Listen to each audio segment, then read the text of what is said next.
자, 지금 우리 와 있는 데가 분황사, 용궁의 남쪽 황룡사, 용궁의 북쪽 분황사 할 때 그 분황사거든요. 그래서 용궁을 기점으로 용궁을 나중에 갈 겁니다. 용궁을 기점으로 여러분들은 용궁에 가도 뭐 그렇게 두려워할 필요는 없어요. 용왕들도 다 눈이 있기 때문에 여러분들을 원치 않습니다. 그 원치 않는 기록이 심청전에 나오죠. 그래서 심청이 제가 전에도 그런 말씀 잠깐 드렸었는데 심청이 용왕 눈에 맞았으면 못 나왔다. 그래서 때론 그렇게 하는 게 괜찮다 이런 생각도 들어요. 그래서 여러분들은 안전합니다. 여러분 제가 보증을 해드릴 수 있어요. 그래서 아니 여기도 용이 있어요. 여기도 용이 있어. 이 분황사에도 용이 있어. 그 얘기도 이제 해드릴 거예요. 그래서 분황사라고 하는 건 용궁의 북쪽에 있는 거고, 그리고 이게 분황이라고 하는 게 황제에게는 향기가 있다. 이게 절 이름이 아주 특이합니다. 세상에 이런 절이 있나 싶을 정도로 특이한 절이 분황사. 그래서 분황사를 뭐라고 생각을 하냐면 여러 가지 설들이 있는데, 보통 절 이름은 산 이름을 따거나 경전에서 어떤 구절을 따거나 뭐 이렇게 가는데, 여기만 특별하게 이런 희한한 명칭을 쓰는 게 이제 선덕여왕과 관련된다라고 생각을 추정을 하는 게 가장 일반적 설 중에 하나입니다. 그래서 황자 들어가는 절이 분황사, 황복사, 황룡사, 그 다음에 황성사 이렇게 4개가 현재 있거든요. 그래서 3개 절은 지금 우리 일정에도 다 들어가 있는 거고, 분황사, 황룡사, 황복사는 갈 거고, 그 다음에 황성사는 지금 위치를 잘 모르는데 저 모량 쪽으로 추정을 합니다. 어디가 모량이냐면 김대성이 모량리 출신이거든. 거기가 어느 쪽이냐면 저기 신경주역 가는 쪽에, 태종 무열왕릉 쪽에, 모르셔도 됩니다. 대충 그냥 이렇게 얘기하는 거예요. 그래서 이게 선덕여왕이 창건한 사찰인데, 분황이라고 하는 게 황제에게는 향기가 있다. 이게 향기로운 풀이름 분자예요. 그래서 이제 핵심적인 거는 뭐냐면, 선덕왕 직위삼사라고 선덕여왕이 아주 정치를 잘해서 뭐 어쩌고저쩌고 하는 얘기가 있는데 다 거짓말입니다. 선덕여왕 때 나라가 망할 뻔했습니다. 신라가. 제가 선덕여왕 갖고 논문을 여러 개를 써서 전문가입니다. 선덕여왕 전문가입니다. 그래서 그 당시 상황이 안 좋아서 그거를 종교적으로 이기려고 하는 게 뭐 예언적이고 뭐 군사적으로도 훌륭하고, 영묘사 이야기를 보면 거기서 이제 뭐 개구리가 우는 걸 보고 군대가 매복해 있는 걸 딱 알아서 신기하게 탁 접수를 하고, 그래서 군사적으로도 아무 능력이 없다. 그러니까 나한테는 아무 문제가 없다. 그 얘기를 하는 거예요. 그리고 이제 죽을 때 이제 그쪽을 내일 갈 겁니다. 사천왕사 위에 도리천의 장례를 지내달라. 그거는 선덕여왕이 전륜성왕이었다라는 상징을 가지는 거예요. 그리고 당태종이 꽃을 보냈는데, 거기에 이제 꽃 모란꽃의 그림에 씨도 보내고 꽃 그림도 보냈다는 거예요. 그랬더니 이 모란꽃은 이제 향기가 없을 거다. 그렇게 해서 당태종의 의도를 쉽게 간파한다. 중국에서 제일 잘 나가는 황제 중에 한 명이 당태종이거든요. 그래서 선덕여왕은 진짜 아무 문제가 없는 굉장한 성군이고 영의한 사람이야 라고 강력하게 말을 하고 있습니다. 그 얘기는 뭐냐면, 뒤집어 말하면 상태가 메롱이었고 누군가 그거를 잘 세탁을 해줬다. 그 세탁해 준 사람이 누구냐면 태종무열왕 김춘추입니다. 김춘추계에서 선덕여왕, 진덕여왕을 이어서 김춘추가 뭔가를 하기 위해서 윗사람들이, 김춘추는 신분이 약간 떨어지는 거예요. 마누라가 이제 저 문이잖아. 그래서 진골로다가 떨어지기 때문에 그 족강이라고 하는 거거든요. 한 계급이 떨어져요. 마누라 신분이 떨어지기 때문에 내가 떨어지는 거거든요. 그래서 한번 이렇게 떨어지는 바람에 정통 왕이 계승자가 될 수가 없었어요. 그래서 김춘추가 뭘 하냐면 앞에 왕의 권위를 빌려야 되고, 선덕여왕은 신분 자체가 좋으니까 그래서 선덕여왕을 추모해주는 이러한 사업들을 하는 거고, 또 하나가 뭐냐면 불교나 기본 귀족들이 자꾸 맘먹으려고 하니까 약간 판을 바꿉니다. 그래서 선덕여왕까지는 선덕이라고 하는 게 불교적인 거예요. 그 다음 선덕여왕 이름 자체가 덕만이고 아버지 진평왕이 이름이 뭐냐면 백정왕. 백정왕이 부처님 아버지 성함입니다. 그 다음에 선덕여왕 어머니가 마야 부인이에요. 굉장히 재밌습니다. 그래서 선덕여왕이 사실은 어떻게 보면 부처님 같은 그런 식의 구도들을 만들려고 많은 노력들을 했었던 것 같아요. 실제로 그게 이제 진평왕 입장에서는 부처님 같은 아들을 낳고 싶었던 거겠지. 예. 그런데 딸이 나왔지. 예. 안 달고 나온 거로 재료가 부족했어. 정성이 부족한 게 아니고 재료가 부족했어. 누가 빼돌렸어. 그래서 뭐 방법이 없었던 거예요. 그래서 선덕여왕이라고 하는 사람은 신분이 좋기 때문에 김춘추 입장에서는 그 후광을 입었어야 됐고, 그 다음에 불교를 약간 이렇게 변동을 줍니다. 그래서 기존 세력들보다 차별성을 두려고, 그래서 유교적인 부분에 힘을 실어주는 부분도 있고 중국 쪽에 줄을 대는 부분도 있어요. 그래서 김춘추부터는 태종입니다. 시호 자체를 유교식으로 씁니다. 그러니까 유교 문화가 들어오는 거예요. 태종 무열왕 이렇게 돼 있잖아요. 우리가 다 들어봤잖아요. 그러니까 그 앞에 왕들하고는 달라요. 여기서부터 이제 신라 중대가 시작이 되는 거고, 그렇게 해서 선덕여왕이 아무튼 뻥튀기가 된 인물이지 실제로는 상태가 메롱이었다. 그거는 기억을 하세요. 그러다 보니까 당태종이 그 모란꽃 사건이 뭐냐면 이제 두 가지가 있어요. 봐봐. 그게 삼국사기에는 뭐라고 나오냐면 진평왕 때 모란꽃이 왔다라는 이야기가 있고, 진평왕 때 왔으니까 선덕여왕은 공주였었을 거고 덕만공주였을 때 왔다. 그렇게 해서 아버지를 보좌해서 영민한 걸 발현시켰다. 이렇게 나오는 거고, 삼국유사에는 뭐라고 나오냐면, 그건 삼국사기설이고, 삼국유사에는 왕일 때 당태종이 보내는 거예요. 당태종이. 예. 그래서 너 혼자 살고 있지? 외롭지? 이렇게 성희롱입니다. 그게. 선덕여왕은 남편이 있었고 남편은 죽었던 것 같아요. 그 당시에. 예, 그런 걸 보고 갈문왕이라고 하는데 죽었던 것 같아요. 그래서 그걸 이제 약간 성희롱 비슷하게 처리를 하는 거고, 그때 이제 선덕여왕이 그거를 잘 극복하지 못합니다. 그걸 받아치기가 상대적으로 어려웠던 거예요. 간파를 해도 귀족들이, 그 당시에는 귀족들이 워낙 강력하기 때문에 왕을 좀 우습게 보는 거지. 그래서 나에게는 향기가 있다 라는 식의 이름을 짓고, 여기가 아주 고대의 명당터거든요. 전부시대 실처가람지 엄청난 명당터예요. 거기다가 구층탑을 이렇게 만드는 거예요. 구층탑을. 그런데 그때만 하더라도 구층탑 만드는 게 수월치가 않아서 이제 중국탑 양식으로 만드는 겁니다. 저런 걸 보고 모전석탑이라 그래요. 그러니까 중국은 벽돌탑으로 만들어요. 벽돌로 만들고 우리는 나무로 만드는데, 나무로는 큰 걸 만들기가 너무 힘든 거야. 그러다 보니까 이제 벽돌 같이 돌을 깎아서, 그래서 저건 돌이에요. 그리고 지금은 3층 남았는데 일제강점기 때 저기 이제 발굴도 하고, 그 다음에 저기 이제 거의 허물어져 있었거든요. 그래서 저걸 정리해서 3층으로 아민 거고, 실제로 그 부재들이 저쪽에 원래는 있었는데 지금 치워놨어요. 그래서 9층 정도로 추정을 하고 있습니다. 그래서 왕권을 이렇게 크게 보이기 위해서, 나는 왕권이 강하고 아무 문제가 없어. 그러니까 큰 건축을 하는 이유는 두 가지예요. 그 다음에 종교 건축을 하는 거는 거기에 하나가 더 추가되는 거예요. 하나는 뭐냐면 왕의 권위를 보이는 거. 그 다음에 대신들이 몸만 먹게 하는 거. 그리고 이제 불교적인 요소가 들어가면, 그래서 부처님께서 나를 좀 더 잘해서 내가 안 흔들리게 했으면 좋겠다. 그렇지만 비극적이게도 선덕여왕은 제위 15년에 비담 염종의 난에 의해서 죽습니다. 염종의 난에 의해서, 그 난 과정에서 죽었는지는 모르겠어. 근데 난 기간에 죽어. 난이 끝나기 전에는 죽어. 근데 두 가지 설이 있는데, 하나는 병사했다는 설이고, 그냥 자연사, 스트레스까지 받아서 이제 죽게 됐다는 설이고, 하나는 칼 맞아서 죽었다는 설이 있는 거예요. 그러니까 난 과정에서 죽으니까 어떻게 죽었는지를 모르는 거야. 그리고 요 난 과정에서 강력한 세력으로 전면으로 부각하는 게 김유신, 김춘추. 그 난을 진압한 사람이 아무튼 최강자거든요. 그리고 그 최강자는 누구냐? 당연히 김유신이 나오면 무조건 김유신은 이길 수 있는 사람이 아무도 없습니다. 우리나라 역사에서 김유신과 이렇게 뭐 부딪혀본 말 같지도 않은 거예요. 그 비담 염종의 난이 저쪽 명할산이라고 있어. 명할산.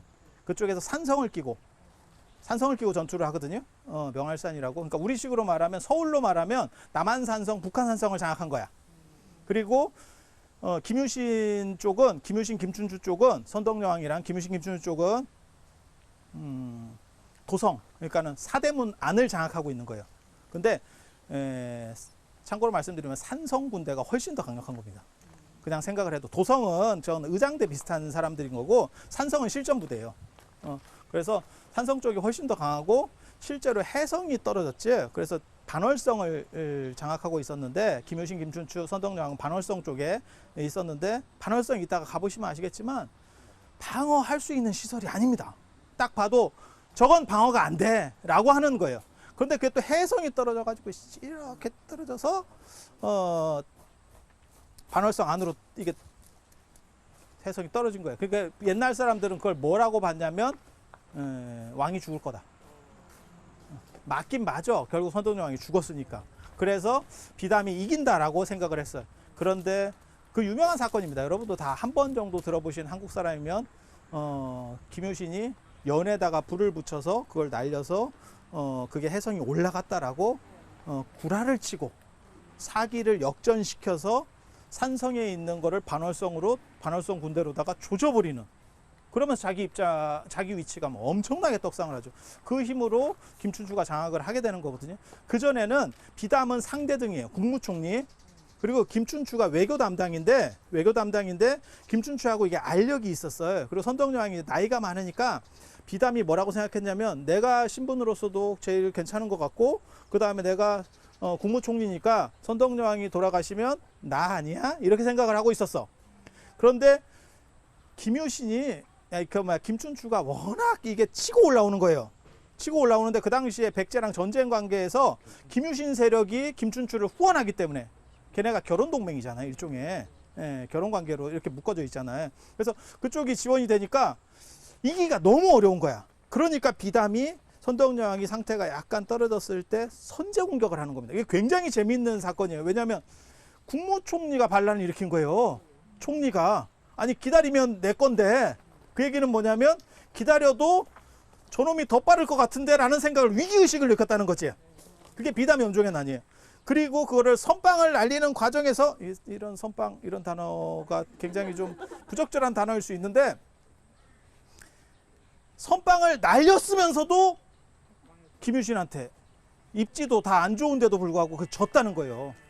이거는 김유신은 진짜 저게 사람인가 싶을 정도로 하늘에서 칼을 받은 사람이잖아. 기도하다가 하늘에서 칼을 받았잖아, 김유신이. 아, 그거 몰라요? 그게 일종의 제다이의 광성검 같은 거예요. 그때 만약에 총을 받았으면 당나라까지 먹었어, 우리가. 소정방 무덤이 중국에 없어요. 그거를 뭐라고 우리가 추정하냐면, 소정방이 우리나라에서 까불다가 김유신한테 갔을 거다. 보통 역사에서는 그렇게 추정합니다. 김유신한테 저 당한 것 같다.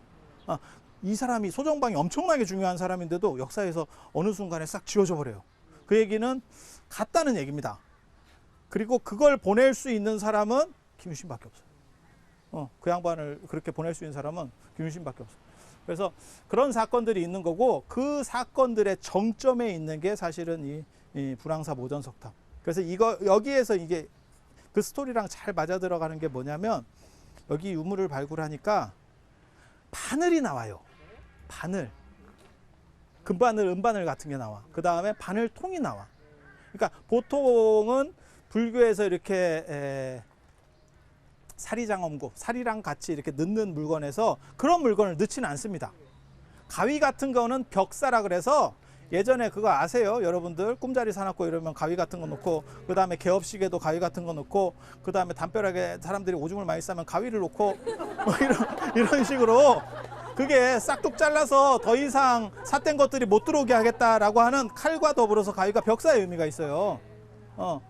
그래서 가위를 이렇게 치고 엿장수들이 치는 게 사실은 그게 연원이 굉장히 오래갑니다. 단순히 엿하려고 하는 게 아닙니다. 그게 삿된 것들을 쫓는 의미들이 그 안에 존재해요. 그렇게 해서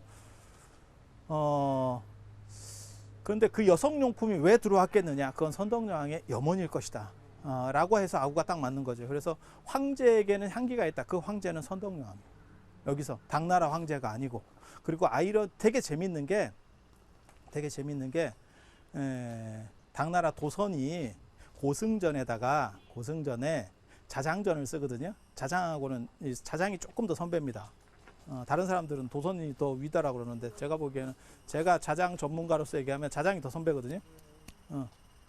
나이가 많았다고. 나이가 많았다고. 견문은 도선이 훨씬 더 넓었던 사람이에요.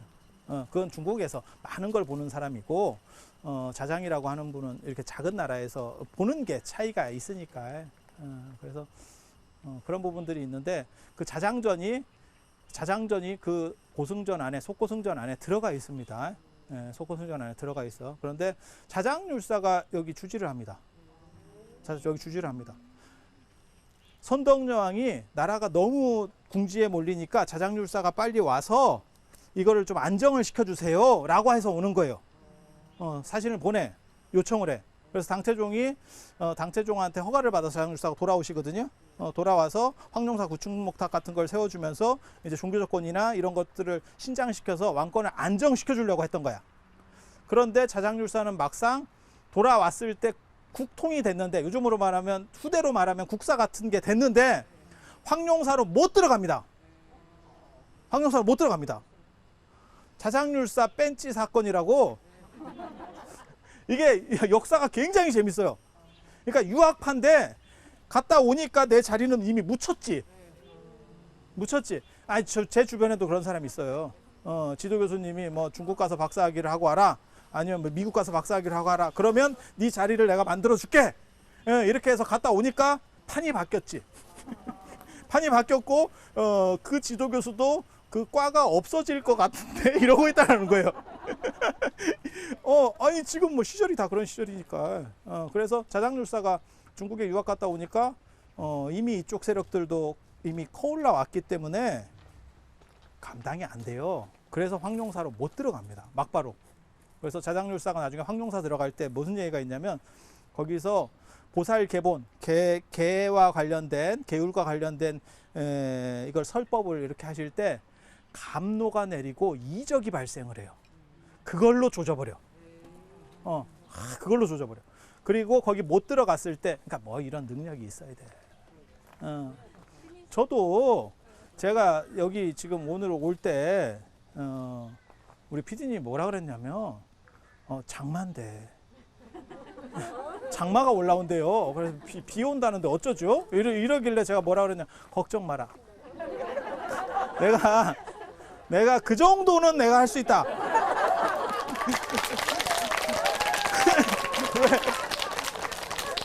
근데 애석하게 비가 안 오네. 내가 그거 보여주려고 그랬는데 조건이 안 되네.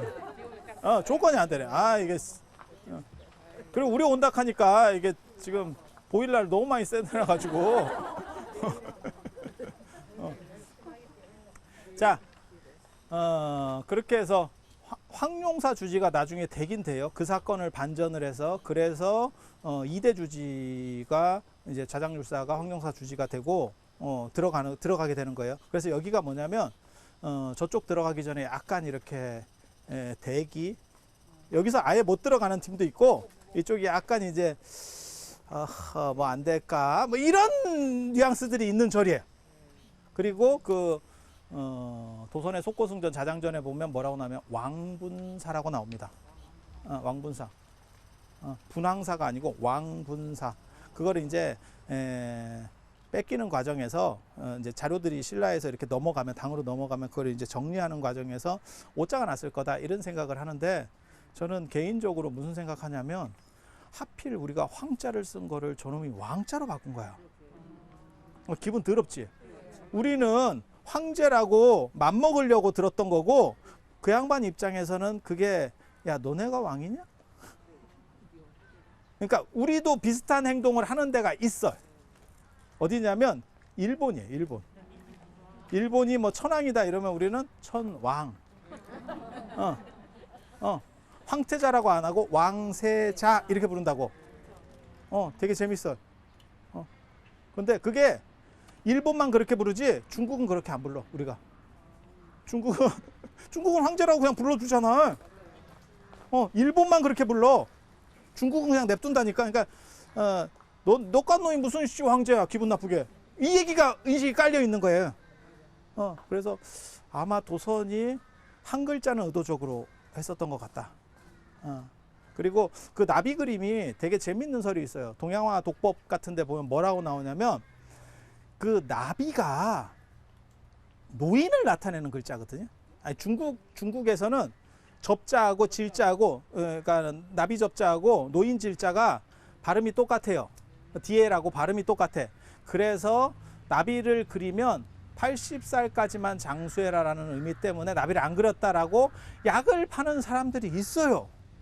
그런데 그 당시 사람들이 그렇게 바보가 아니에요. 그리고 한문에 훨씬 능했던 사람이고, 그 당시 발음이 지금 발음처럼 다시 이게 동일 발음이 나오는지에 대해서도 생각을 해봐야지. 예. 그래서 저는 그 정도까지 무식했을 거라고 생각을 안 해요. 지금 사람들은 한자가 우리가 능하지 못해서 그러는데 그 당시에는 밥 먹고 한자 쓰는 문화들이거든요. 그런데 그 의미를 판단하지 못하고 선덕여왕이 얘기하니까 브라보 이렇게 하고 있었다고?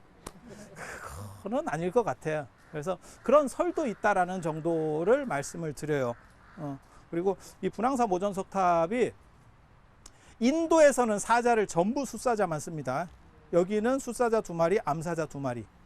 예. 그 제가 책 쓸 때도 이게 암수서로 정답구나. 이게 이런 식으로 나오는 구조라고요. 그래서 음양을 맞추는다는 생각이 있는 게 동아시아. 그리고 이제 인도 같은 경우는 숫사자 4마리, 숫사자 4마리를 놓고 그 위에 앉아요. 그걸 사자자라 그래요. 그게 최고의 논쟁을 한 사람이라든지, 그러니까는 종교적으로 최고 존경받는 사람, 아니면 임금 이런 사람들은 그런 자리에 앉았다고 인도에서 그 기록이 나옵니다. 그러니까 뽀대가 나는 거지. 뽀대가 나는 거지. 그래서 부처님을 모시는 저 탑도 기단부에 세우는 게 그 위에 부처님이 모셔져 있다. 부처님이야말로 최고의 어른이다 뜻이에요. 그래서 그걸 기단에다가 더 아래다가 꽉 몰아서 넣으면 화엄사 사사자 3층 석탑 같이 되는 거고, 그걸 약간 벌려 놓으면 이제 이렇게 되는 거고. 그리고 이게 이렇게 있었는지도 조금 한 번 정도는 생각을 해봐야 돼요. 여기는 아마 이렇게 있었던 게 맞을 거고, 불국사 같은 경우는 가운데입니다. 불국사는 가운데 있어요. 근데 그 불국사가 가운데 있는 게 아니고 불국사도 원래는 이렇게 있는 거예요. 불국사도 이렇게 있는 거예요. 뭘 얘기하려고 하는 거냐면 사자가 동서남북을 이렇게 십자가로 이렇게 방어를 해주면 참 좋을 것 같은데, 이렇게 되면 어른을 가린다고 생각해요. 그래서 우리는 요거를 감방으로다가 옮겨버린다고. 그렇게 해서 지금 이런 스타일이 맞는 스타일이에요. 그래서 이 모전석탑에 얽힌 그러한 이야기들 기본적으로 알아두시면 되고, 그래서 당태종한테 당하고 나서 성희롱 비슷하게 당하고 나서 그게 이제 권위를 추락시키는 사건이거든요. 그리고 또 한 가지 사건이 더 있었어요. 고구려하고 백제하고 계속 이렇게 치고 오니까 그거를 군대적으로 어떻게 좀 막으려고 당태종에게 걸사표를 올려요. 걸사표. 군대를 좀 보내달라. 이렇게. 그랬더니 당태종은 성군은 성군인데 싸가지는 더럽게 없어요. 싸가지 진짜 없어. 그래서 고구려에 왔다가 눈깔 빠진 거예요. 그게 다 업보가 있는 거야. 그것 때문에 저는 죽었을 거라고 생각하거든요. 이게 눈이 화살에 맞으면서 조금만 뒤쪽으로 문제가 생기면 이게 바로 뇌로 들어가기 때문에 아마 그래서 갔을 거라고 생각을 하는데, 그래 당태종 더럽게 짜증내거든. 자치동감에도 보면 눈깔이 나간 거는 기록에는 없습니다. 중국 역사에는 없습니다. 만주 쪽하고 우리나라 쪽에서 계속 돌아다니는 얘기지, 중국 쪽 기록에는 제가 아무리 찾아도 없어요. 그런 쪽팔린 거는 안 씁니다. 그게 그것도 마질놈한테 맞은 것도 아니고, 당태종이 고구려에게 와서 눈깔이 빠졌다는, 여러분이 고구려를 너무 막 이게 크게 역사를 우리가 박정희 대통령을 거치면서 너무 고구려를 이렇게 크게 들어서 그러는데, 그렇게 컸으면 신라한테 절대 안 줘요. 그냥 생각을 해봐. 그래서 그런 나라가 아니에요. 그렇게까지 크지 않아. 땅이 크다고 큰 게 아니고 거기 사람 안 살아. 그 만주 쪽에 사람 안 살아. 거기 땅값 허른 데야. 거기 겁나 허른 데야. 그래서 여러분이 이해를 하셔야 되는 게, 당태종이 거기 와서 눈깔 빠진다는 게 뭐냐면, 요즘으로 말하면 중학생들 담배 피는데 한마디 했다가 걔한테 두드려 맞아. 이거 말도 못한다. 맞고 말을 못해. 신고도 못해. 왜? 지가 쪽팔려. 지가 쪽팔려. 그런 사건이에요. 그래서 역사에 기록할 수 없었을 겁니다. 중국의 자존심 입장에서는 절대 기록할 수 없었을 거예요. 그래서 당태종이 걸사표를 선덕여왕이 보내니까 뭐라고 얘기를 하냐면, 이거 굉장히 재밌는 얘기예요. 너네가 여자를 임금으로 모셔서 지금 이런 사건이 벌어지는 것 같다. 아까 제가 얘기했잖아요. 선덕여왕이 정치를 잘 못했다고. 그래서 내 조카를 한 명 보내줄 테니까 걔를 왕으로 삼아. 그러면 문제도 해결되고 내가 군대도 보내줄게. 진짜 그지같이 이게 나란가 싶을 정도로 쪽팔림을 당한 거예요. 이게 지금 외교적으로 엄청난 쪽팔림을 당한, 그것도 우리가 위로 모시려고 이렇게 하고 있는데 그쪽에 그렇게 당한 거니까.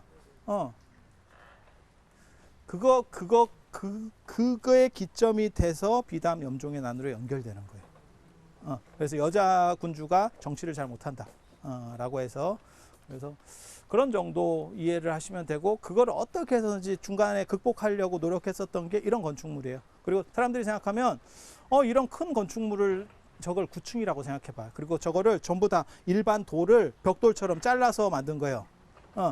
공이 훨씬 더 많이 들어가지, 벽돌보다. 돈이 저렇게 건축비가 많이 드는 거를 나라도 어려운데 왜 합니까? 왕권이 흔들리기 때문에 살라고 하는 거예요. 그리고 그 연장선상에 뭐가 있느냐? 황룡사 9층 목탑이 있는 거예요.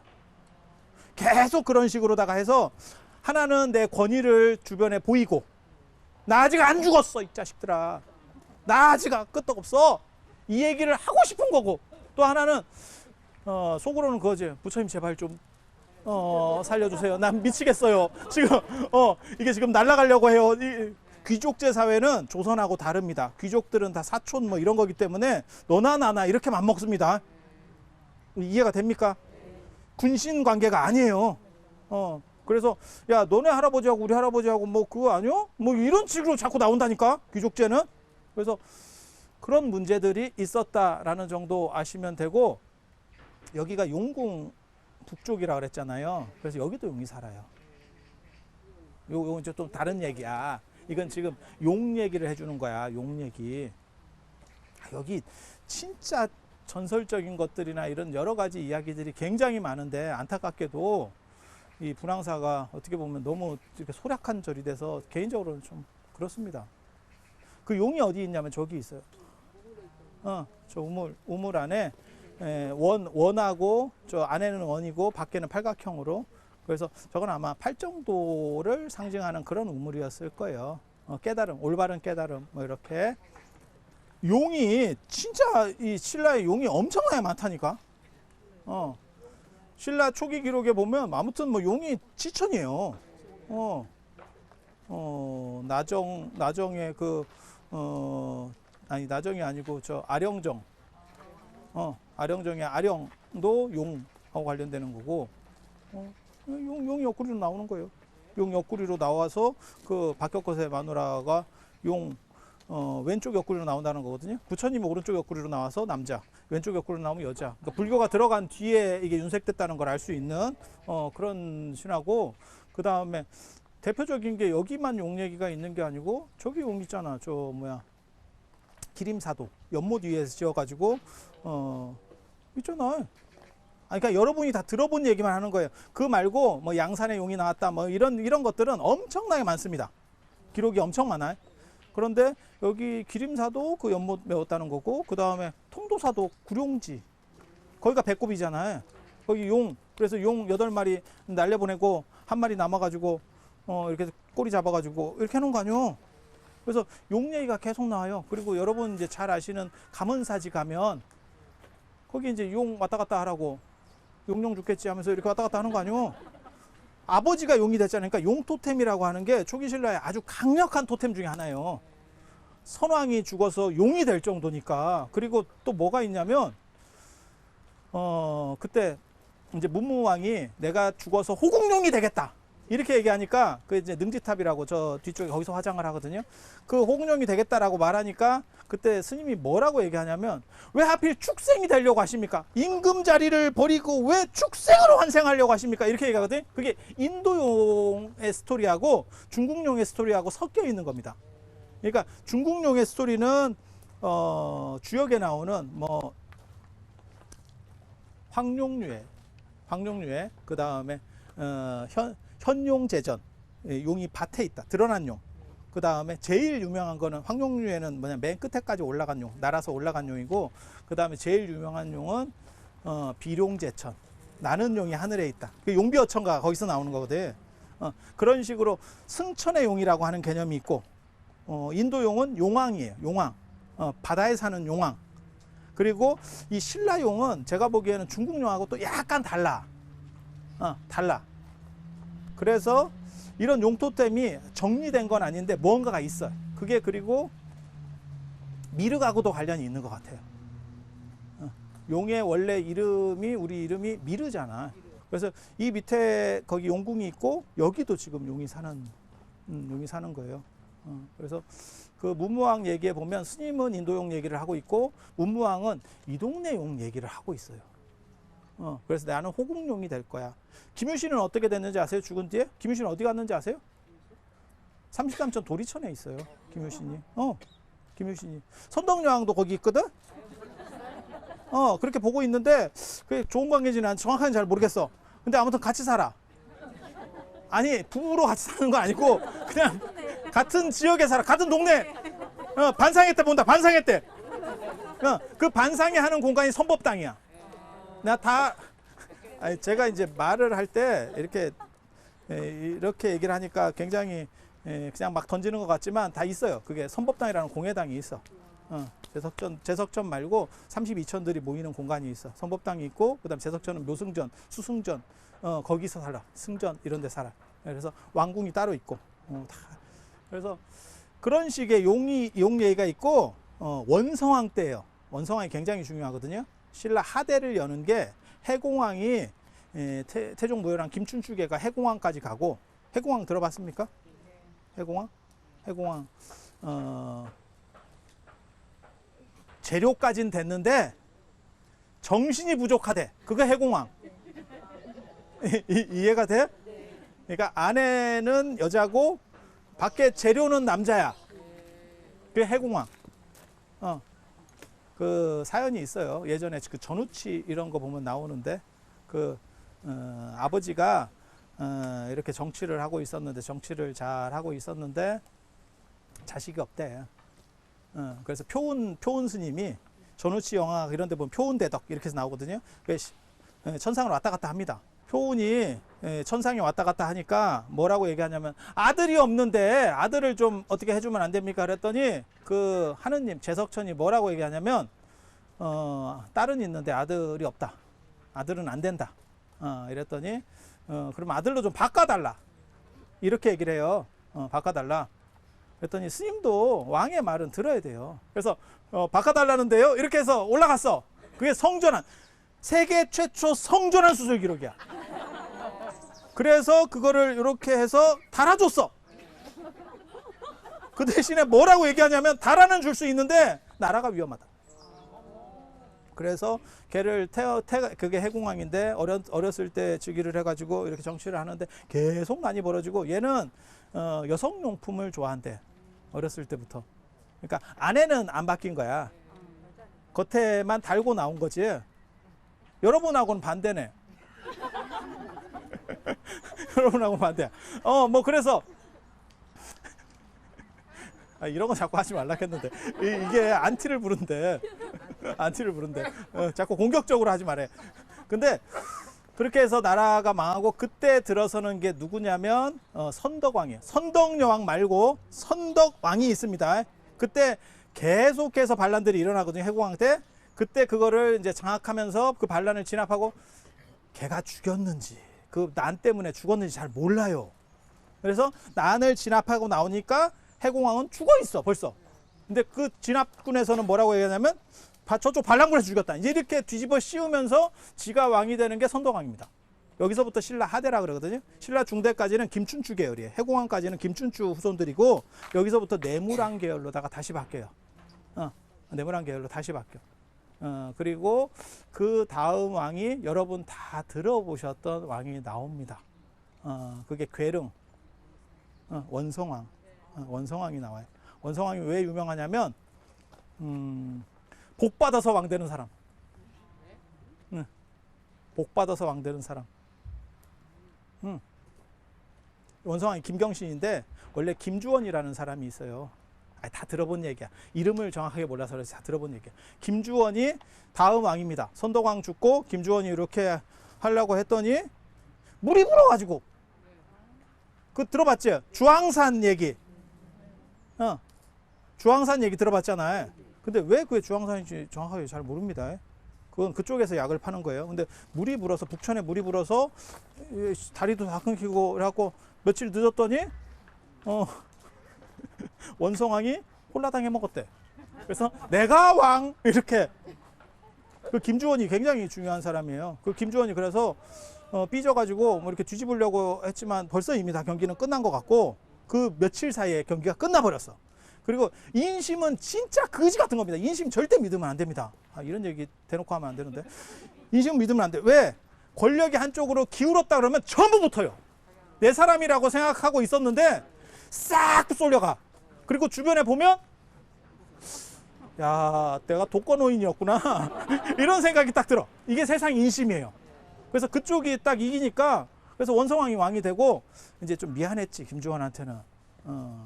그래서 왕을 시켜줍니다. 여러분은 모르는 역사에 나오는 왕이 한 명 더 있어요. 그게 명주군 왕입니다.